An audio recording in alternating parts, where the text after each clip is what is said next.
Hey everyone, welcome back to Harshman education. तो हमने पिछली क्लासेस में आपको एक्सरसाइज 3C करवाया था। अब हम आ गए हैं अगली एक्सरसाइज 3D में।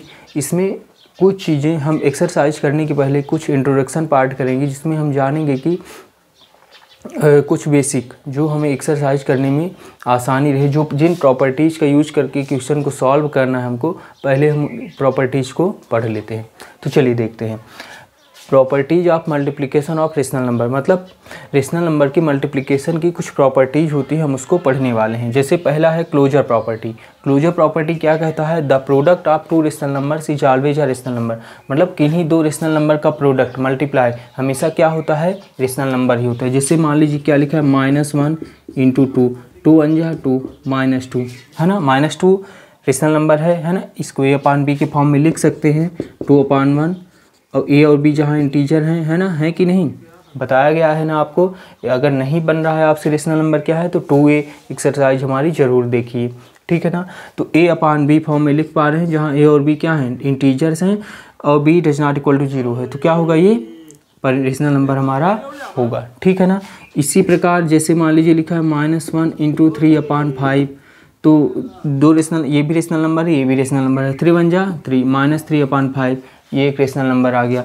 जैसे कि लिखा है मान लीजिए 2/5 × 3/6, तो 3 2 जा 6, 6 5 जा 30, ये भी एक रेशनल नंबर आ गया हमारा, है ना। मतलब किन्हीं भी दो नंबर्स का अगर मल्टीप्लाई हम करते हैं रेशनल नंबर्स का, तो हमेशा क्या आएगा?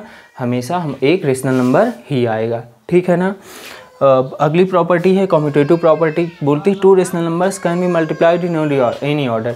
मतलब किन्हीं भी दो रेशनल नंबर्स को हम किसी भी ऑर्डर में मल्टीप्लाई करें तो क्या आएगा? हमेशा सेम नंबर आएगा। जैसे कि मान लीजिए 2 × 3 करूँ मैं, तो कितना आता है? 6। 3 × 2 करूँ तो क्या आएगा? तो भी 6 आएगा। 2 3 जा 6 या 3 2 जा 6।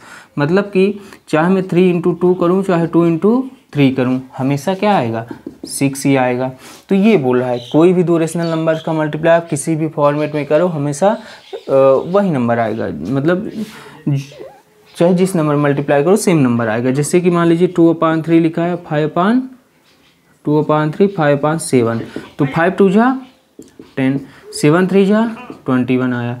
या तो फिर मैं मान लीजिए इसका पहले चेंज कर देता हूँ, 2/3 5/7 कितना आ रहा है? 5 2 जा 10, 7 3 जा 21। या फिर मान लीजिए मैं 5/7 का पहले करूँ, फिर 2/3 का करूँ, तो कितना आ रहा है? देखिए 5 2 जा 10, 7 3 जा 21। मतलब सेम आएगा, चाहे 2 × 5 करो, चाहे 5 × 2 करो, 3 × 7 करो, 7 × 3 करो, है ना। 10/21 ही आएगा। मतलब हम इसको कैसे बोल सकते हैं? हम कह सकते हैं कि चाहे A/B × C/D करो, चाहे C/D × A/B करो, हमेशा क्या आएगा? सेम नंबर आएगा, ठीक है ना। चाहे 2 × 3 करो, चाहे 3 × 2 करो, ठीक है ना। अब अगली प्रॉपर्टी हमारी है एसोसिएटिव प्रॉपर्टी। एसोसिएटिव प्रॉपर्टी क्या कहती है? ये कहती है द प्रोडक्ट ऑफ 3 और मोर देन 3 नंबर्स, किन्हीं भी 3 या 3 से अधिक जो संख्याएं हैं, परिमेय संख्याएं, does not change by changing associating और ग्रुपिंग ऑफ नंबर्स। मतलब उनका मैं चाहे जैसे मल्टीप्लाई करूँ, जिस क्रम से पहले चाहे जिनका मल्टीप्लाई कर दूँ, हमेशा आएगा सेम नंबर। मतलब समझिए बात को। देखिए मान लीजिए 3 नंबर से A × B × C और A × B × C, तो यहाँ मैं पहले B × C का मल्टीप्लाई कर रहा हूँ और इस तरह मैं A × B का मल्टीप्लाई कर रहा हूँ, तब भी दोनों क्या आएंगे? हमेशा सेम आएंगे। जैसे समझिए, जैसे मैं 2 × 3 × 4 करा, इधर भी 2 × 3 × 4 किया, पहले मैं यहाँ मल्टीप्लाई 3 × 4 का करूँगा, फिर इसमें करूँगा, और इस तरह मैं पहले 2 × 3 का करूँगा, फिर 4 का करूँगा। चलिए करके देखते हैं। 2 × 3 4 जा 12, 2 3 जा 6 × 4, 2 12 जा 24 और 6 4 जा 24। सेम ना आ रहा है कि नहीं? तो ये एसोसिएटिव प्रॉपर्टी बोलती है ना कि क्रम, मतलब मल्टीप्लाई करने का क्रम हम चेंज कर देंगे तब भी सेम नंबर आएगा। इसको अगर डिवाइड मतलब रेशनल नंबर फॉर्म में लिखना हो तो A/B × C/D मान लीजिए X/ या फिर E/F लिखा है, ठीक है ना। और इधर भी A/B × C/D × E/F। तो पहले मैं चाहे C/D × E/F करूँ, फिर A/B का मल्टीप्लाई करूँ, चाहे A/B × C/D करूँ, फिर E/F करूँ, तब भी सेम आएगा, ठीक है ना। तो ये प्रॉपर्टीज आप लोग ध्यान से लिख लीजिए, नोट डाउन कर लीजिए।